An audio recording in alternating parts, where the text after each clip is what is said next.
Dzisiejszym tematem jest pejzaż poziomy. Będziemy go przedstawiać w formie dwóch szkiców. W pierwszym w sposób linearny przedstawimy plany, zróżnicowanie planów i w drugim przy wzmocnieniu zastosowanych środków pokażemy głębię tego wnętrza. Plamy ciemne będą wskazywać elementy w cieniu, plamy jasne oświetlone. Ważne są momenty styku, jasne i ciemne, jasne na ciemnym tle, na tle nieba, na tle fragmentu góry w cieniu.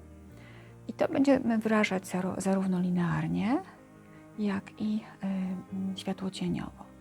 Proszę pamiętać, że wnętrze jest formą przestrzenną, również niebo. Pejzaż poziomy mogą tworzyć linie zbiegające się do horyzontu, linie dachów. Tutaj horyzont mamy powyżej tego widoku. To może być także linia mandrująca dachów, nie tylko pozioma. W miarę oddalania linia się rozjaśnia, coraz bardziej zanika. Sugerujemy również kilkoma liniami niebo.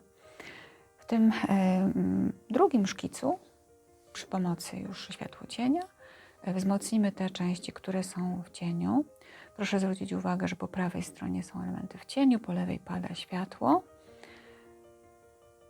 I jeszcze jeden drugi szkic, bo pejzaż poziomy może także linie zupełnie krzywe, meandrujące tworzyć.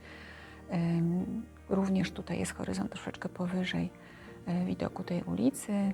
Pokazuje linię zbiegu i linię horyzontu. Zaczniemy od krótkiego szkicu. Te linie bliżej nas są bardziej kontrastowe, pokazują oddalanie się przestrzeni. Im dalej, tym bardziej ta linia jest geometryczna, uogólniona. Na pierwszym planie troszkę sugerujemy detalu. Możemy rysować tuszem, możemy rysować na pierwszym planie, pokazać troszeczkę sugestii dachówek. Kontrast się coraz bardziej zmniejsza, oddala się przestrzeń. A teraz wykonamy dwa szkice takiego pejzażu norweskiego przy pomocy węgla. Najważniejsze linie kompozycyjne, granica wody i nieba, układ góry na pierwszym planie, kształt i proporcje góry na dalszym planie, już delikatniejszą kreską i dalsze otwierające się plany bardzo, bardzo delikatną, przenikającą się z bielą kartki linią. Światło mamy z lewej strony, czyli po prawej możemy się spodziewać cienia. Na wodzie są delikatne linie, które wskazują na ruch, może jakaś żaglówka przepłynęła. Obraz powstaje równomiernie na całej kompozycji. Staramy się balansować, równoważyć pewne plamy. Najważniejsze linie kompozycyjne już są ustawione, a teraz nasycamy odpowiednim światłocieniem. Proszę pamiętać, że ekspresja kreski buduje, przez zmienny nacisk buduje przestrzenność form.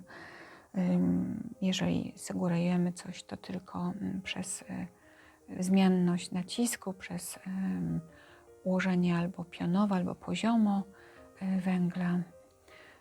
W wodzie odbijają się góry. To był ten pierwszy szkic, zróżnicowanie linearnie planów.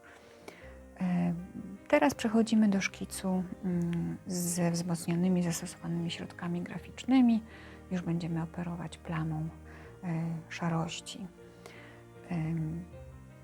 Tak jak w poprzednim krótkim szkicu, pierwszy plan, drugi plan i delikatnie otwierający się plan trzeci, który już scala się z płaszczyzną nieba.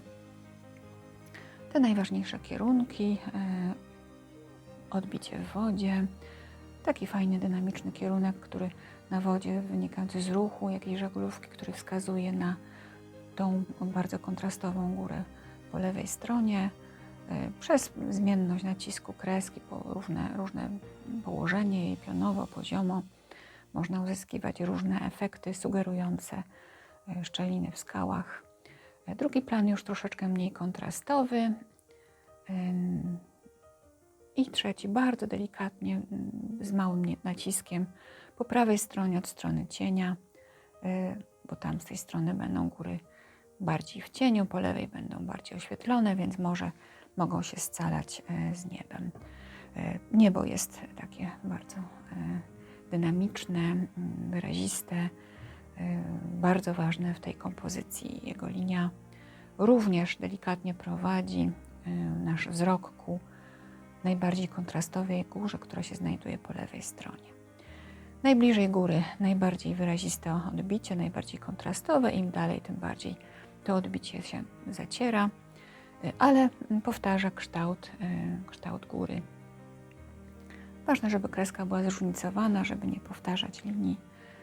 Niektóre plamy dobrze jest doprowadzić do granicy kartki. Można szerszą wartością węgla przeprowadzić płaszczyznę bardzo delikatnie, bardzo miękko, tak żeby nie było mechanicznie, nie było równo, żeby czuło się indywidualną kreskę osoby, która rysuje. Przymrużamy oczy, patrzymy z daleka, zastanawiamy się, gdzie jeszcze jakieś potrzebne są kierunki, linie. Dobrze jest zróżnicować różnymi podziałami poziomów płaszczyzny, bo ona wskazuje na pewną głębię. Szersze będą bliżej, coraz węższe w miarę oddalania się przestrzeni. Jeżeli coś za dużo nam wyszło, nie jesteśmy zadowoleni z kreski, można przemazać ją albo wiszerem, albo gumką chlebową.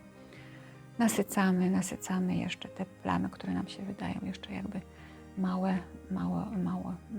mają mało szarości w sobie. Przymrużymy oczy, można też oddalić się od rysunku, żeby nabrać pewnego dystansu, zobaczyć je w pewnej syntezie.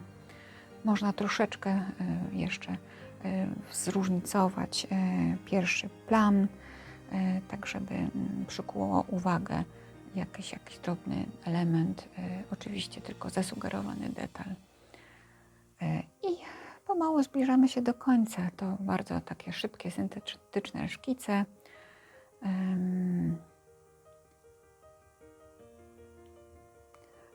Tego typu rysunki uczą nas widzenia przestrzenności wnętrz krajobrazowych. Uczą również umiejętności grupowania planów.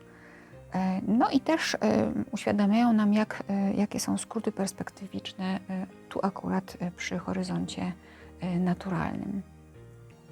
Płaszczyzna pozioma widziana jest w dużym skrócie, horyzont jest nisko położony, troszkę poniżej połowy kartki, stąd płaszczyzna tafla wody, jest duża głębia i podstawy gór są dosyć blisko siebie, ponieważ ten horyzont jest bardzo blisko podstawy gór.